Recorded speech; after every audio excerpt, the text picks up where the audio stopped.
అలాగే గత 2-3 రోజులుగా నేను కనిపించట్లేదు అది ఇది అని మాట్లాడుతాను. ఒకటి చెప్తాను, ఇప్పుడు నేను వస్తే నాకు ఇబ్బంది ఏంటంటే ఈ సహాయక చర్యల్లో ఇబ్బంది పడిపోద్ది. ఒకసారి అందరిని మీద పడటం, దానివల్ల అధికార యంత్రాంగానికి కూడా ఒత్తిడి అవుద్ది. దానివల్ల నన్ను వాళ్ళు చెప్పడం వల్ల రాలేకపోయాను. అది నిన్న మీకు క్లియర్ కట్గా తెలియజేశాను. ఇంకా దీన్ని విమర్శించాలని ఎవరన్నా వైసీపీ నాయకులు అనుకుంటే భవిష్యత్తులో ఎప్పుడైనా సరే మీరు నాతో పాటు రావచ్చు, ఎక్కడికైనా సరే నాతో పాటు నా కాన్వాయ్లో తీసుకెళ్తాను మిమ్మల్ని. నాతో పాటు నడవండి, ఎలా ఉంటుందో మీకు అర్థం చేసుకున్నప్పుడు అప్పుడు మీరే సలహా ఇస్తారు.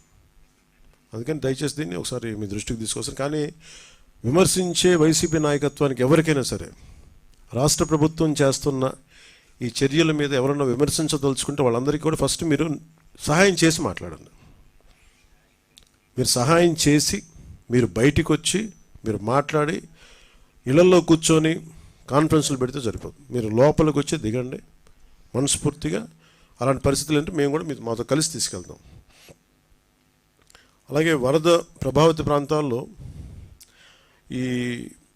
నేను ఇందాక మన కాన్ఫరెన్స్ కాల్లో కూడా మాట్లాడితే ఒకటైతే చెప్పిన, ఒకటి ఇమీడియట్ మెషర్స్ ఏంటి, ఈ వరద నీరు వచ్చేసిన ఇమీడియట్ మెషర్స్ ఏంటి, అలాగే భవిష్యత్తులో దీనికి ఇమీడియట్ రిపేర్. సపోజ్ రోడ్లు తెగిపోయినాయి, గట్లు తెగిపోయినాయి, అలాగే రోడ్లు పాడైపోయినాయి. సో వీటికి ఇమీడియట్గా అసలు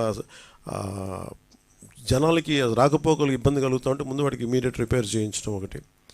అలాగే రెండవది పర్మనెంట్ రిపేర్స్ ఏం చేయాలి. దీనికి ఎంత దాదాపు ఒక 200 కోట్లు ఓన్లీ పంచాయతీల వరకు తీసుకుంటే దాదాపు ఒక 96 కోట్లు బడ్జెట్ ఒకటి ఇప్పుడు ప్రతిపాదించారు.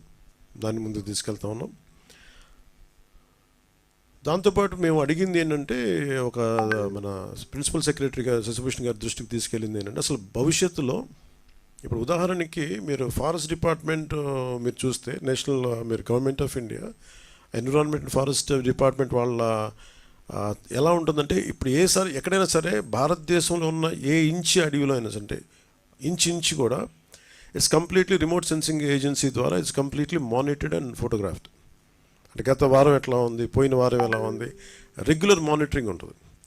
అంటే మీరు ఒక ఫారెస్ట్ డిపార్ట్మెంట్, మీరు ఫారెస్ట్ ల్యాండ్లో మీరు చిన్నపాటి ఒక పాక వేసినా కానీ it can be sensed, it will take a photograph. చాలా క్లియర్ కట్గా డిమార్కేషన్ చేస్తుంటాయి, ఇది ఫారెస్ట్ ల్యాండ్, ఇక్కడ వైలేషన్ జరిగింది.